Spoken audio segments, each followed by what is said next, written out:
Pesan darurat dari langit. Bumi dalam bahaya. Bagian 2. Krisis tanah dan gelombang energi bumi. Ketika koneksi antara dimensi dibuka kembali, bukan hanya suara yang datang, melainkan gambaran-gambaran yang menusuk batin, gambaran tentang tanah yang bergeser, suhu air dalam tanah meningkat, dan panas yang naik dari pusat bumi seperti bisikan kemarahan alam yang sudah terlalu lama ditindas. Salah satu makhluk cahaya dari Federasi Antar Dimensi mengawali pesannya dengan nada yang tidak menunjukkan kemarahan, tetapi membawa kepedihan sangat mendalam. Mereka menyampaikan, tanah kalian, penduduk bumi, secara relatif, telah menjadi tidak stabil. Kalimat itu bukan metafora. Ia adalah deskripsi faktual dari sistem planet yang perlahan kehilangan daya tahannya. Akar pohon tidak lagi mampu menahan air, hutan tak lagi berfungsi sebagai pelindung, dan tanah tidak lagi bisa menopang dirinya sendiri. Semua perlindungan alami telah rusak, bukan karena kehendak langit, tetapi karena kelalaian umat manusia yang memperlakukan bumi seperti barang yang bisa ditukar. Mereka menjelaskan bahwa planet seperti bumi memiliki sistem pertahanan sendiri, dan salah satu bentuk pertahanan itu adalah lapisan vegetasi, pohon, rumput, dan tanaman yang tak hanya hidup untuk menghijaukan dunia, tetapi menahan tekanan dari dalam tanah, menyeimbangkan panas, dan mengatur peredaran air. Namun ketika pohon-pohon ditebang, hutan diratakan, dan tanah dikeringkan untuk dijadikan tambang atau perkotaan, maka lapisan pertahanan itu telah runtuh, dan bumi menjadi rentan. Panas yang semestinya terserap oleh akar pohon justru naik ke permukaan. Uap air yang semestinya menyejukkan menjadi tekanan yang tidak tertahan. Bumi tidak sedang marah, melainkan sudah mengalami kelelahan hebat. Salah satu penerjemah metafisik atau penerima pesan menyampaikan bahwa dalam beberapa pekan terakhir, ia melihat vision atau ditampakkan simulasi tentang pulau besar yang digenangi lautan. Pulau itu padat penduduk, dan tiba-tiba disapu oleh gelombang tinggi yang bukan berasal dari badai biasa. Ia menggambarkan bentuk tsunami yang tidak seperti biasa. Bukan datang dari garis pantai, tetapi dari dalam tanah, seperti tekanan besar yang tiba-tiba dilepaskan dari kerak bumi yang pecah. Kemudian pada fase selanjutnya bumi terlihat tertutup es sangat tebal, atau pembekuan global, seperti pada waktu zaman es. Ketika disampaikan kepada makhluk cahaya, mereka membenarkan bahwa banyak wilayah di bumi telah kehilangan keseimbangan antara tekanan panas dan kelembapan. Dalam pengetahuan makhluk cahaya yang telah mengalami banyak peristiwa dalam aturan sistem kosmis semesta, mereka menyebut fenomena ini sebagai sinyal retakan energi planet. Sinyal ini bukan hanya terlihat oleh mereka, tetapi juga oleh ras atau bangsa peradaban antar galaksi lainnya yang berada dalam koordinat kesadaran interdimensional. Termasuk bangsa Keltria dari gugus bintang antara, ras Sisolian dari spektrum cahaya biru, peradaban Maharel dari dimensi ketujuh, dan kaum Elarian dari sabuk energi Polaris. Semua entitas ini, bersama banyak yang lain yang tidak dikenal dalam pemetaan manusia, kini memusatkan perhatian mereka ke planet bumi. Detik ini, semua mata dari dunia antar galaksi dan antar dimensi sedang mengarah ke planet ini, bukan untuk mencampuri, tetapi untuk menyaksikan apakah manusia akan bangkit dalam kesadarannya, atau semakin jatuh lebih dalam kelalaiannya sendiri. Dan ketika sinyal seperti ini muncul, sudah menjadi tanggung jawab kosmik bagi makhluk berkesadaran tinggi untuk memperingatkan.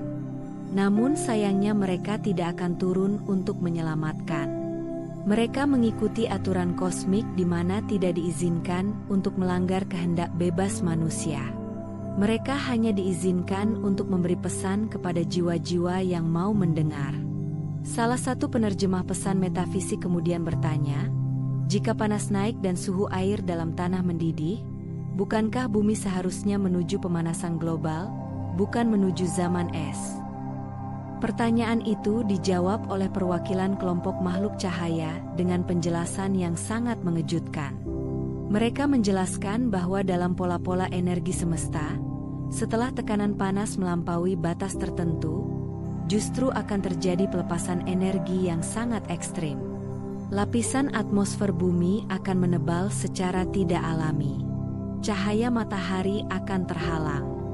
Dan seperti siklus lama yang pernah terjadi jutaan tahun lalu, bumi bisa memasuki masa pembekuan. Bukan karena suhu luar menurun, tetapi karena radiasi matahari tak lagi sampai ke permukaan tanah. Suhu bumi bagian dalam menjadi terlalu panas dan tertahan. Sementara bagian luar menjadi terlalu dingin karena kehilangan penetrasi energi surya. Inilah paradoks energi planet yang hanya bisa dipahami oleh peradaban yang memiliki kepekaan terhadap keseimbangan semesta. Peradaban manusia belum cukup matang untuk memahami ini. Maka para penerjemah pesan metafisik hanya bisa mencatatnya dan menyampaikan kepada mereka yang mau mendengar.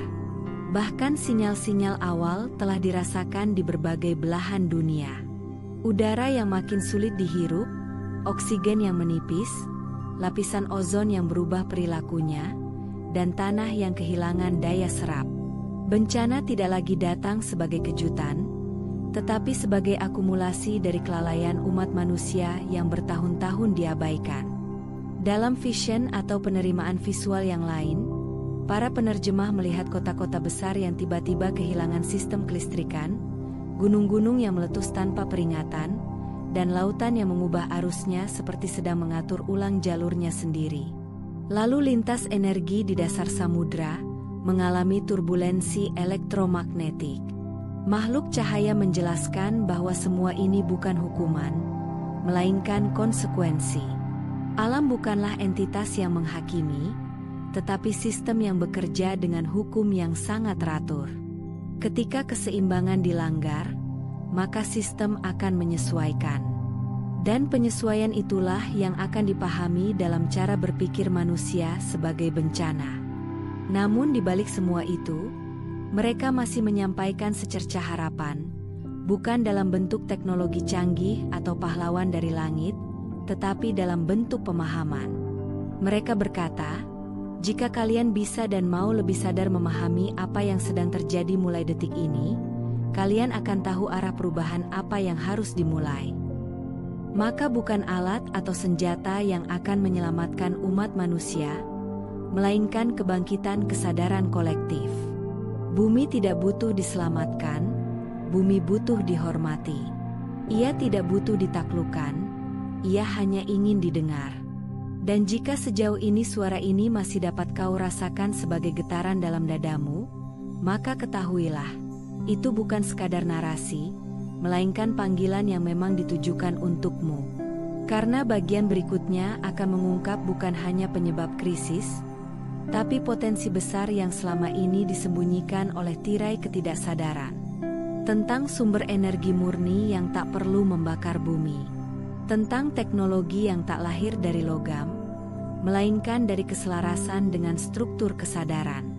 Tentang tempat-tempat di muka bumi ini yang selama ribuan tahun menjaga getaran asli planet ini, dan kini bersiap untuk diaktifkan kembali. Karena sebelum bencana menjadi kenyataan, akan selalu ada peluang perubahan.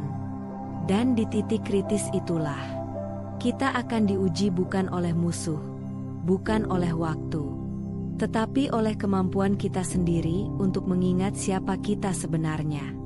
Bersambung ke bagian 3, revolusi energi dan titik kritis peradaban. Bersiaplah untuk melihat bahwa energi sejati tidak hanya menggerakkan mesin, tetapi juga membangkitkan kesadaran umat manusia.